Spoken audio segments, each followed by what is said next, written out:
காலையில் செஞ்ச சப்பாத்தி மீதமாயிடுச்சா என்ன பண்ணுவோம், நைட் வந்து டின்னருக்கு எடுத்துக்குவோம். ஒன்று ப்ளைனாக எடுத்துக்குவோம், அப்படி இல்லை அப்படின்னா வெஜிடபிள் சப்பாத்தியோ இல்லை கொத்து பரோட்டா மாதிரியோ செஞ்சு சாப்பிடுவோம். Welcome to Kavitha's flavour. இன்றைக்கி வீடியோவில் நம்ம பார்க்க போகிறது மீதமான சப்பாத்தியை வச்சு சுவையான ஹெல்த்தியான ஸ்நாக்ஸ் ஒன்று செய்ய போகிறோம். எப்படி செய்யலாம்னு சொல்லிட்டு வீடியோவில் பார்க்கலாம்.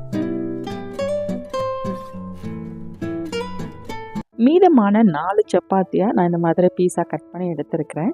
இப்போ இதை சூடாக இருக்க எண்ணெயில் நல்லா கிறிஸ்பியாக பொரித்து எடுத்துக்கலாம்.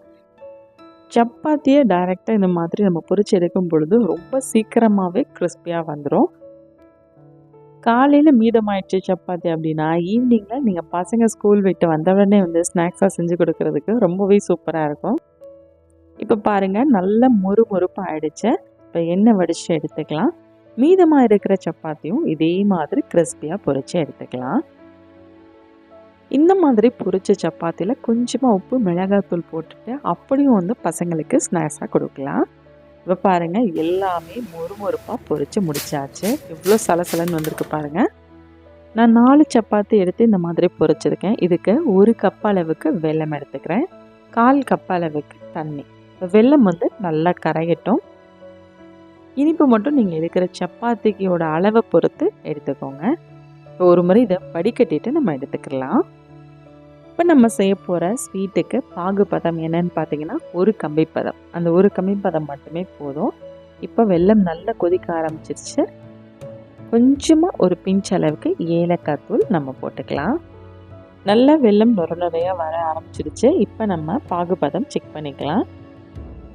கரெக்டாக 1 கம்பி பதம் வந்துருச்சு.